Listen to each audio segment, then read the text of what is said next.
Hello, guys, hello, people. Welcome to this broadcast today. I am Lady Evangelist Janie Great. So, today, before I start any topic, I want us to know this, okay? Um, as Christians, I beg us, nobody holy pastor, but as Christians, I beg us, let us try to distinguish between we and the unbelievers, we and the street people. We're different. You cannot dress half naked. And some of us, the way we dress even to church these days is disturbing. It's disturbing. I'm not condemning anybody, but you should be different. A church is a church. A club is a club. You're not going to the club. Dressing. You're dressing like you were going to the club in the church is wrong. Let us try to stop it. We have to be different. You're not in the club, you're going to church. So you don't take club clothes and wear to the church. You're going to be causing a whole lot of problems. And you say, it's my body. It's none of your business. It's not your body. Your body belongs to God. Your body is supposed to be the temple of the Holy Spirit. You should know this. You dress anyhow when they talk, you say it's your body. Let me tell you, the life that you're living is not even your own. It's a borrowed life. And then you're talking about the body being your own. How? It's not your own, my friend. It's not your own. You better start dressing properly. You better start dressing decently. Especially in the church. How can you dress half naked and you even drag the front seat to sit on the front seat? In other words, you are sending the wrong signal. You are trying to tell people that you were sent from the kingdom of darkness. What to do? Or to tempt the pastor? Or what exactly do you intend to achieve by your action, by your dressing? Let us try to emulate good things. Let us try to be different. Let us try to be separated. It's very important. Because the rate of indecent dressing we're seeing from teenagers and kids these days is appalling. It's getting out of hand. Let us try to be decent. For once, the way you are dressed, that's the way you will be addressed. Whether you like it or not, some of you are the people that expose yourself to danger. How?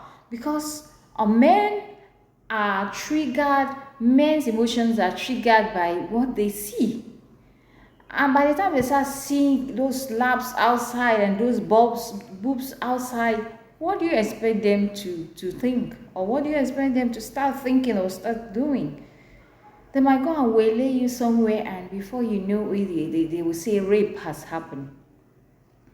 That aside, we as Christians, what kind of dressing are we dressing these days to the church? And what are the younger ones, the upcoming generation, what are they going to emulate from you? Is it your indecent dressing? Let us try to turn away from these things. It is not good. It is not good. It is not good. We want to copy Western civilizations. We want to copy Western whatever. We don't copy good things that the Westerners are doing. We don't copy the Western development and Western education. We're not copying that. But we're copying bad dressing and all of those things. It is wrong. It is wrong. What is wrong is wrong.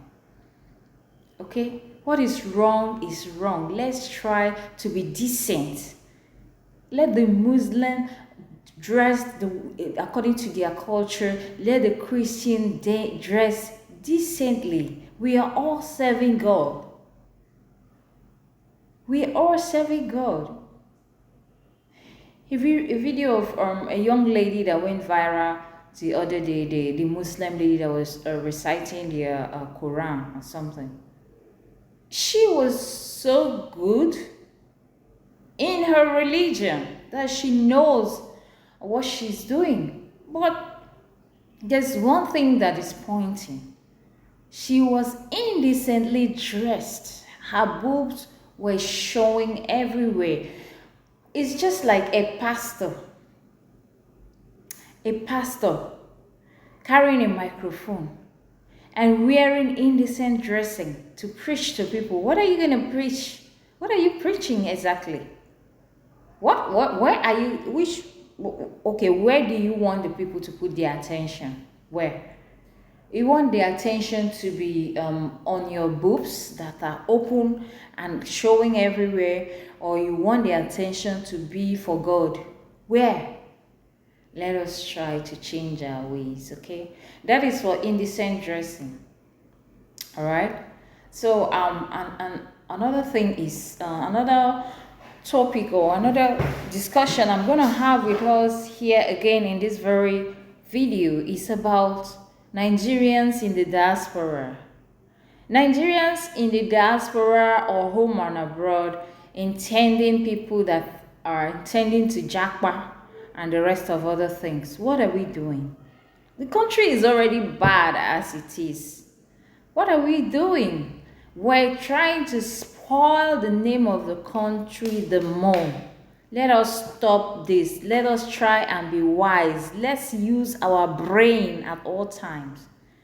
Imagine a young guy that travel abroad in April, and by May he's already got so comfortable chatting with some girls, children from that part of the country, teenagers for that matter, chatting with them.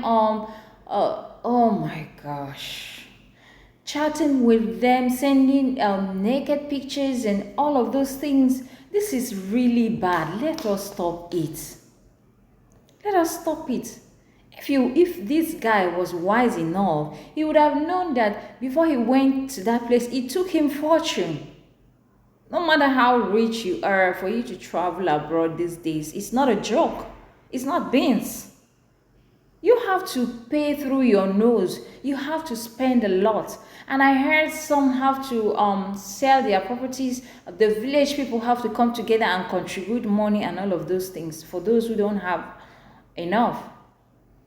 But yet you go to these places. The other day I saw another people, a video of some Nigerians arguing, okay, they were living in an abandoned building and finally the owner came for the building. And what happened? They decided to fight the owner of that building instead of begging or pleading with them. They were fighting and they were claiming right. That's mentality. What do you call it? Entitlement mentality. Because they've been staying in that abandoned building for God knows how long, I don't even know. It became their property. Entitlement. And they were both of them or three of them or thereabout even went violent about it. And he was holding something as if he want to beat the owners of this building, and they were just standing talking calmly with them, but they were just ranting all over the places. Nigerians, what is wrong with us? Nigerians, can't you use your brain? Don't you know that you are in somebody's land, somebody's country? What is so hard in obeying the law of the land? Even back home here, what is so hard in obeying the law of the land? I made a video yesterday and I said civil authorities are orchestrated by God. God is aware that they exist and God is interested in them. They might be doing wrong or doing right, but you should obey the law of the land. And in Romans, he went further to encourage the people who do good in the land, who are law-abiding citizens. The Bible recommends them, encourage them, and recognize them. But you who is doing evil, you who says evil is your food, your drink, your bread, you will eat thereof, because he said he should punish the offenders. Nigerians, let us be careful the way we spoil our name. The country is already bad as it is.